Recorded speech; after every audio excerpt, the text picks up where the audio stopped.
காவேரி வந்து ஸ்கூலுக்காக வந்து கிளம்பி போயிட்டுருக்காங்க. அப்போ கரெக்ட்டா வந்து அங்க வந்து வழிமறிச்சு நிக்கிறாங்க. விஜயோட சித்தப்பாவும், சித்தியும் அவங்கள பார்த்து அதிர்ச்சி அடையிறாங்க காவேரி. "நீ எப்படிம்மா இங்க?" அப்படின்னு சொல்லிட்டு கேட்குறாரு அன்பரசு. அதுக்கு வந்து, "இல்லங்க இங்கே தான் நான் ஒர்க் பண்றேன். எனக்கு இங்க வேலை கிடைச்சதால இங்க வந்துட்டேன். நீங்க எப்படி இங்க?" அப்படின்னு சொல்லிட்டு கேட்குறாங்க. "எங்கள யாருன்னு அடையாளம் தெரியுதா உனக்கு?" எனக்கு நல்லா தெரியும். நான் ஆக்சிடென்ட் ஆகி வரும்போது அந்த வீட்ல நீங்க தான் 2 பேரும் தான் இருந்தீங்க. எங்கள் தூரத்து சொந்தம்னு எங்க அம்மா சொல்லியிருக்காங்க." அப்படின்னோனே, "ஓ! அப்போ உனக்கு இன்னும் ஞாபகம் வரலையா?" அப்படின்னு சொல்லிட்டு ரொம்ப சந்தோஷப்படுறாரு. பரவால்ல ஞாபகம் வரல. இப்ப எதுவும் பேச வேணாம் அப்டி சொல்லிட்டு, ஏங்க அவளுக்கு ஞாபகம் வரல வாங்க போலாம் அப்டி சொல்லிட்டு ராதா சொல்றாங்க. உன் அம்மா வேற யார் கூட வந்திருக்கா உன் கூட? அப்டி சொல்லிட்டு கேட்குறாங்க. அம்மா மட்டும் தான் வந்திருக்காங்க. சரி நீங்க அப்டி சொல்லி சொன்னோனே, நீங்க எங்க இருக்கீங்க? அப்டின்னா, அதெல்லாம் உனக்கு எதுக்குமா? அப்டின்றாரு. அத கேட்டுட்டு காவேரி ஏன் இவங்க இப்டி பேசுறாங்க? அப்டி சொல்லிட்டு யோசிக்கிறாங்க. சரி நீ போறதா இருந்தா போமா அப்டி சொல்லிட்டு, என்ன என்ன ராதா உன்னும் இவளுக்கு ஞாபகம் வரல போட்ருக்கே. இதுவும் நம்மளுக்கு சாதகமா தான் இருக்குங்க. 5 வருஷம் ஆச்சு. ஆனா அவளுக்கு எந்த ஞாபகமும் இல்லாம சுத்திட்டு இருக்கா. அப்படின்னா என்ன அர்த்தம்? விஜய கண்டிப்பா அவ தேடி வரமாட்டா. அதெல்லாம் கரெக்ட்டு தான். ஆனா, அவ இந்த ஊர்ல இருந்தா கண்டிப்பா விஜய் பார்க்கறதுக்கு வாய்ப்பு இருக்கே! அதுக்கு வேற ஏதாவது தாங்க செய்யணும். அப்படி யோசிக்கலாம் அப்படி சொல்லிட்டு ராதா கூட்டிட்டு போறாங்க. இங்க வந்து இந்த மாரி காவேரி பார்த்த விஷயத்த வந்து தாத்தா கிட்ட சொல்றாரு. அத கேட்டு தாத்தா அதிர்ச்சி அடைறாரு. "நீ என்னப்பா சொல்ற? காவேரி பார்த்தியா?" "ஆமா. காவேரி இங்க தான் ஏதோ ஒரு வேலை பண்ணிட்டுருக்கா. அவ என்ன வேலை பண்றான்னு தெரியல. ஆனா ஒண்ணு, அவ இந்த ஊர்ல இருக்க வரைக்கும் நம்மளுக்கு தான் ஆபத்து.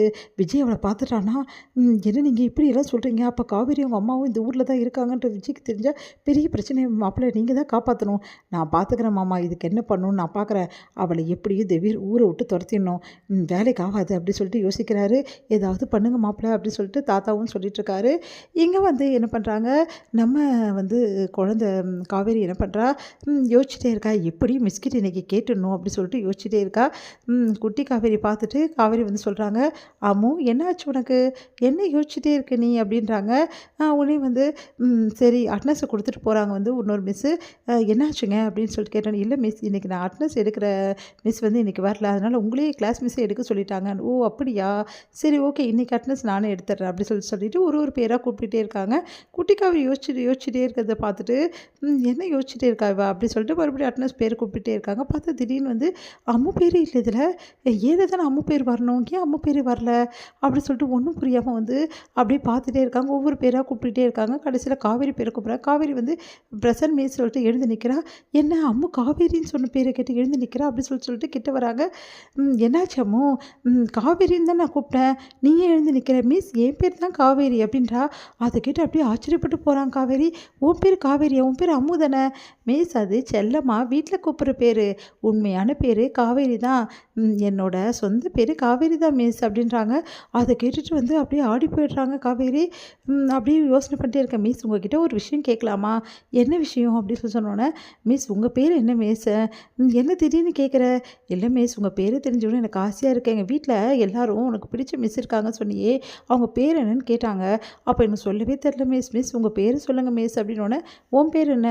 காவேரி. என் பேரும் காவேரி தான். மிஸ் என்ன மிஸ் நீங்கள் விளையாடுறீங்க? நான் உண்மையாக தான் சொல்கிறேன். என் பேர் காவேரி அப்படின்றாங்க. எனக்கு அதனால தான் அதிர்ச்சி ஆயிடுச்சு. உன் பேரும் காவேரி, என் பேரும் காவேரியா? அதான் எனக்கு ஒன்றுமே புரியல அப்படின்னு. மிஸ் நிஜமாவே உங்கள் பேர் காவேரியா மிஸ்? ஆமாடா என் பேர் நிஜமாவே காவேரி தான். என் பேர் காவேரி வேணா பாரு என்னோட ஐடி கார்டு அப்படி சொல்லிட்டு ஐடி கார்டை காட்டுறாங்க. அதை பார்த்துட்டு ஆச்சரியப்பட்டு போகிறாங்க. உடனே அது பார்த்தல இதில் காவேரின்னு எழுதியிருக்கா, உன்னோட பேர் தானே எழுதியிருக்கு அப்படின்னோடனே, ஆமாம் மிஸ் அப்படின்றாங்க. அப்போ என் பேர் காவேரி தானே? இப்போவாது நம்புறியா? உன் பேரும் காவேரி, என் பேரும் காவேரி எனக்கு ஒன்றுமே புரியல அப்படின்னு சொல்லிட்டு சிரிச்சுட்டே போயிடுறாங்க. இதெல்லாம் கேட்ட காவேரிக்கு சந்தோஷம் தாங்க முடியல. என் மிஸ் பேர் காவேரியா? என் அம்மா பேர் காவேரி தானே என் அப்பா சொன்னார். அப்போது என்னோட மிஸ் பேரும் காவேரியா? ஒன்றுமே புரியலையே. என்ன ஒன்றும் புரியாமல் இருக்குது அப்படி சொல்லிட்டு யோசிச்சுட்டு, இந்த விஷயத்த முதல்ல அப்பா கிட்டேயும் வீட்டில் தாத்தா கிட்டேயும் சொல்லணும் அப்படின்னு சொல்லிட்டு காவேரி யோசிக்கிறாங்க. என்ன காவேரி என்ன யோசிக்கிற? சரி அம்முன்னு சொல்லக்கூடாது, இனிமேட்டு உன்னை காவேரினே கூப்பிடுவா அப்படின்னு சொல்லிட்டு சொன்னோன்னே, சரிங்க மிஸ் அப்படின்றாங்க. அடுத்து வந்து வெளியே நின்றுட்டுருக்காரு காவேரிக்காக வந்து நம்ம விஜய் கிட்ட வந்து இந்த விஷயத்த சொல்கிறதுக்காக காவேரி அப்படியே வந்து சந்தோஷமாக போகிறாங்க விஜயை பார்த்துட்டு.